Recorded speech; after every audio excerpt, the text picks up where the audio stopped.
The second mechanism that we have for adaptive immunity is cellular immunity, and again, T lymphocytes are responsible for the cellular immunity, and again, when T lymphocytes are stimulated by an antigen, they will proliferate again into two groups of cells, no? The T cell subset or T cell subpopulation plus your memory T cells, diba? And then the end product is or are cytokines, right? So if antibodies is for humoral, cytokines are the product of cellular immunity.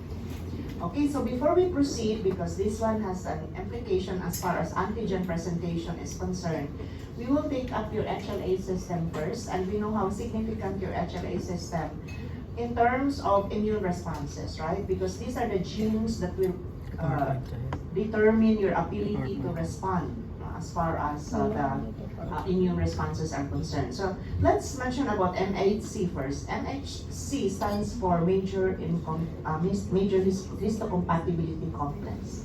So what's the difference between HLA and MHC? Kasi most of the time inyo na ma-encounter ang terms, no? And they are always used interchangeably in many textbooks and literatures. Kanan atong MHC is actually, this is a generic term to refer to the genetic control of the immune system in all human and non-human. Okay? So sa humans, we call them as HLA system or HLA complex. Now, in lower animals, the name is different. Okay? So oftentimes, as mentioned, they are used interchangeably, no? So pwede sa mag-MHC, pwede sa mag-HLA. Okay. Now, we know that the HLA system is present in man, no? In the short arm of chromosome number 6, so that is where the HLA genes are located. And the HLA system consists of a series of genes, no, that will code for the expression of special proteins or special substances. And of course, we know that these are the ones that will control our immune responsiveness. 3 groups of genes so far have been identified and designated as class 1, class 2, and class 3 genes of the HLA system. Alright? Now, so let's start with class 1 genes. Okay, they code for the expression of class 1 antigens, so that's very easy to recall. Class 1 antigen, class 1 genes code for class 1 antigens. However, they're referred also as transplantation antigen. Okay, that's the other name. And these are the specific gene locus or loci, that are identified, that are able to stimulate the production of these class 1 antigens. So they are identified as HLA A, B, and C. These are the major ones. Meron tayong mga minors, so we will not talk about them anymore. Okay? Now, also, this is where the genes that are involved in antigen processing, and the movement of your processed antigens within the immune cells until it is being presented to your T lymphocytes. Okay. Then, the class 2 genes code for the expression of class 2 antigens, which are also known as your cell membrane antigens. They are coded for by this specific gene. They're actually gene locus HLA-D, and specifically HLA-DP, DQ, DR. So these are the major ones. Alright?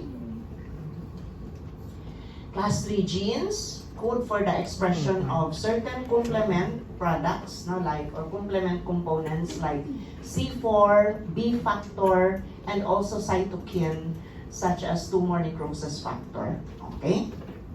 So that if this is the illustration of the chromosome number 6, okay, so this is one chromatid, so this is the short arm of chromosome number 6, and this is where your class 1 genes are located, and the specific gene loci, HLA A, B, and C. So as I mentioned, there are minor ones, and we will not just mention them. Okay? And this one is the location also of class 2 genes, And as mentioned, HLA-DP, DQ, DR. Okay? And then the class 3 genes, this will code for the expression of your component, C4, B factor, and certain cytokine, no? Like your tumor necrosis factor. Okay? Sige.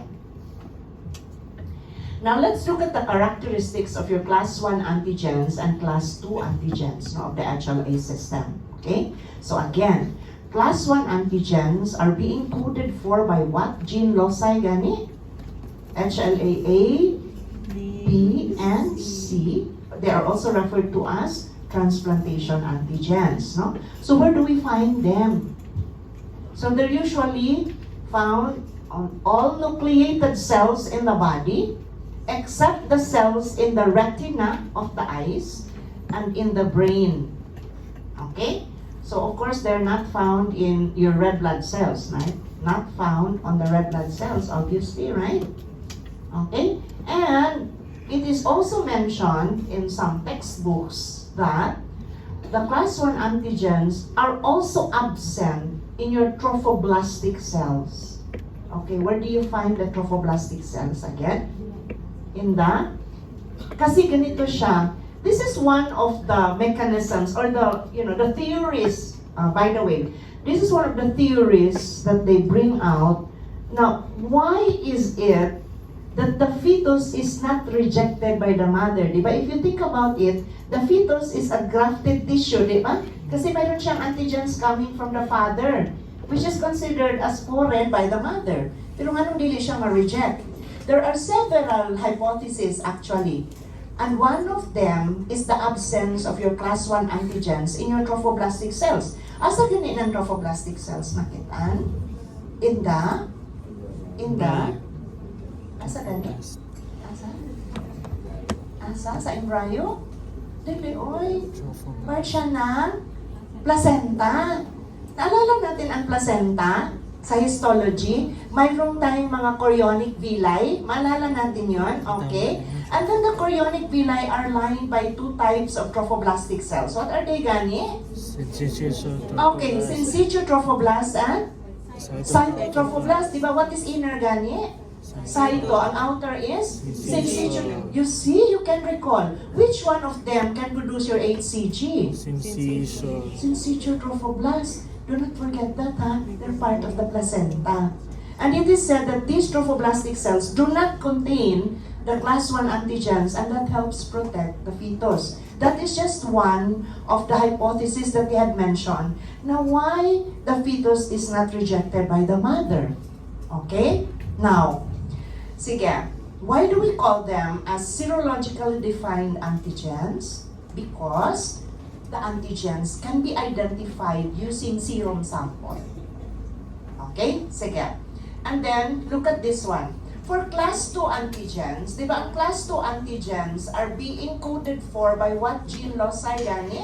HLA, DP, DQ, DR. Do not forget that, ha? Okay. And then they're also referred to as your cell membrane antigens. Why they're known as cell membrane antigens? Because they're usually found on the cell membranes of your macrophages, dendritic cells, activated T cells, and B cells. That's why we also call them as lymphocyte-defined antigens, because oftentimes we use lymphocytes to identify the antigen. Okay, sige, kanilang usata. Structure first. Let's look at the structure. The class 1 antigens consist of, picture na lang, ha? Okay, sige, mas klaro ni siya. This is the surface of the cell. This is the cell membrane, okay? And then, the structure of your class 1 antigens, they're made up of 3 alpha chain, alpha 1, 2, and 3, plus your beta 2 microglobulin. Bala siya ang component sa ato ang class 1 molecules. And then, the class 2, okay, are made up of 2 alpha chains, alpha 1, alpha 2, and then 2 beta. We have beta 1 and beta 2. Okay? You notice this one that is pointed by the arrow, black arrow that you have here. That's the peptide, antigen peptide binding area. Okay? So, dinhi mo bind ang atong antigen peptide. Dinhi mo bind ang atong antigen peptide. And that binding of your antigen peptide, this now is ready to present your antigens to your T cells, whether CD4 or CD8. Okay? Balik ta dire. The main function actually of your class 1 antigens is what? They are needed. They are required whenever you present antigen peptide to your CD4 or CD8 positive T lymphocytes. Meaning, the antigen peptide is not recognized by your T helper or T cytotoxic cells without your class 1 antigen. Okay?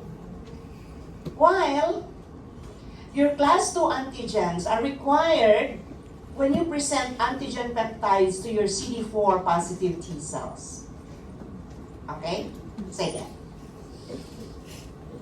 Ingani siya ang picture ng antigen presentation.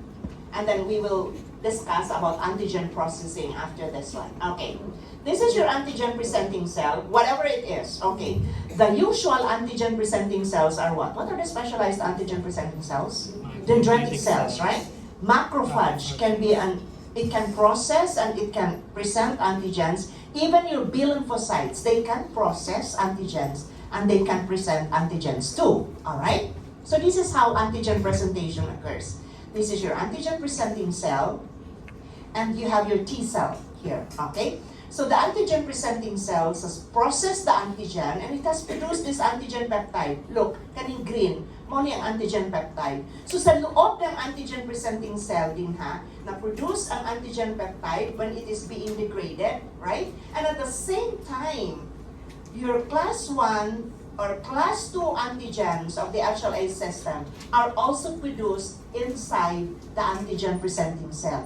Niya tuto silang duha mo combine and they will be re-expressed on the surface of your antigen presenting cells ready to be presented to your T cells. What is needed, Gani, when you present your antigen peptide to your CD4 positive T cells? Class 1, class 2? Class 2, are you following me? Yes. Okay, and what is needed when you present your antigen peptide to your CD8 positive T cells? Class 1. Okay, sige. So, ano ni siya? This is your HLA antigen here. It is presenting an antigen peptide to a corresponding receptor that you have on the surface of your T cell. What do we call the antigen receptor on the surface of your T cell? What do we call it? Di ba mo accept sa antigen sa imong bisan ni ingon mo immunoglobulins, dili ba? Unsay mo accept sa antigen sa surface sa atong T cell? We call it as T cell receptor, TCR. It is also otherwise referred to as what? CD3. CD3. Sige ha, mag-exam ba yan? Tainid ka Tuesday. Daghan no? Daghan dapat. Nakita na ito ang presentation. So this one is the receptor that you have on the surface of your T cell. Okay? Sige. Later we will talk more about the presentation and what other co-stimulator that is needed to fully activate your T cell. Okay? Sige. Now, let's go back to HLA again. You notice that each gene locus, if you still remember genetics, remember? Each gene locus are made up of several specificities or we call it as alleles. Dili ba? So tanawa, ang pinakamadami is what? HLA B. The number is growing so that means that in a few years time, more than ana na ang numbers. That's specificities or alleles for each gene locus and it is designated numerically. Number siya, 1, 2, 3, 4, 5, 6. Ang ana siya. Alright, sige. And how do we inherit these from our parents? The HLA genes, how do we inherit it? We inherit it as a haplotype.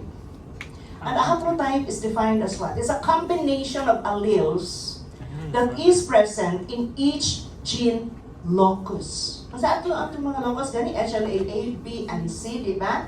HLA-DP, DQ, DR. You inherit only one specificity per gene locus. It cannot be more than one. You will not be normal. For example, you inherit HLA-B number 27 HLA-A, number 5, HLA-C, number 10. So, usaran yun siya per gene locus. And that combination, we call it as a haplotype. And we inherit one HLA haplotype from your mother and one HLA haplotype from your father. That means that each of us has a pair of HLA haplotype. Correct? And this is inherited as an autosomal dominant trait according to the Mendelian inheritance pattern. So, yung ana siya may tabo. Diba? Papa ni siya, mama. Mao niya itong specific alleles that are present in each gene locus. So, for example, kung HLA A, B, and C ni siya, 1, 8, 10. Kani DP, DQ, DR. Parehas po sa mama. Siblings.